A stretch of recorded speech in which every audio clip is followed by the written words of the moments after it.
I would always engage with the executive just to let them know that a fundamental new piece of research has been done about the brand. Engaging with stakeholders and understanding what are the key themes that are relevant, that will be of interest, and then keeping them engaged throughout the project, because I think for a business 3 or 4 year long piece of research can seem like forever. So it's fundamentally about helping to shape the research project to create something that is genuinely valuable, and you'll only really get that if you engage with internal stakeholders. You are very likely at some point in the project to need advice or support or funding from your internal stakeholders.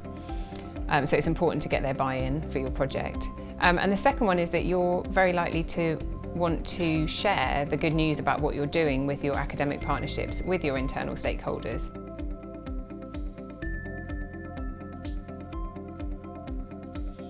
The best starting place for me was with the local university. So it makes sense because they're nearby, and we've got a genuine connection with Nottingham due to the history. And the place that was the most useful was their Centre for Advanced Studies.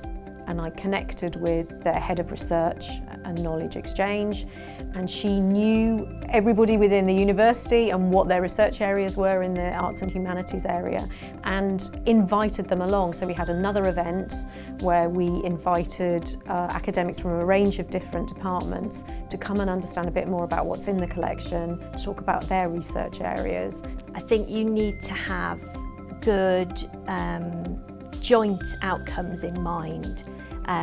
You want to sort of be looking at things from a similar angle to understand each other. So you may have different priorities coming into the project.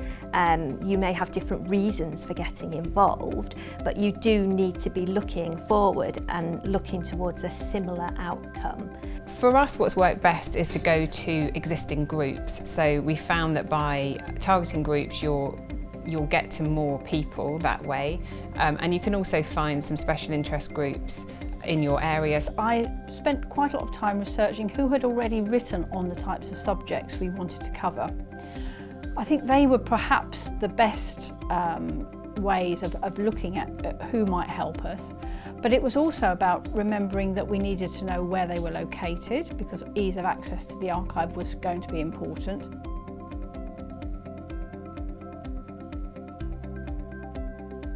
I think a sensitivity to the needs of the archive and a sensitivity to the needs of the business, but at the same time a willingness to offer a fresh interpretation of what's in there and to be able to come with something and to show some level of expertise that can move the collection in an interesting direction, so that the archive gets something out of it in the same way that in this case, the historian gets out of it. I think the most important quality was somebody who was going to be more entrepreneurial, somebody who was prepared to take a risk and perhaps do some work that they otherwise wouldn't have experienced.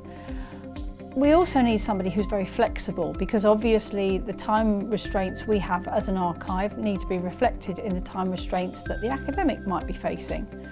The different timescales are really important because we need to have the time to talk together to work out what we need to do and the best results we can get for both of us. The academics seem to have a little bit of a nose for where they might find a pot of money that we could use to help us with our research.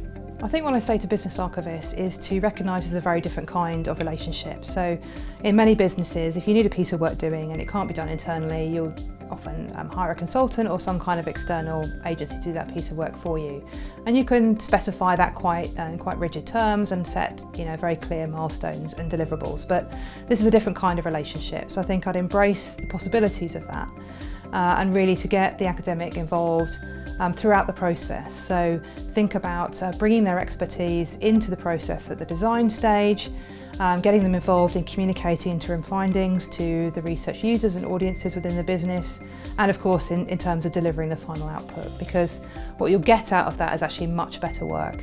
And having both of you involved in that will help build credibility. So you've got academic credibility in terms of the rigour of the research.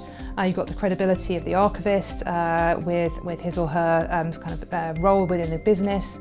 Both of those together, I think, will yield a much more useful, much more important piece of work than could be done if you start from scratch with a consultant. So really embrace the possibilities of that co-design process.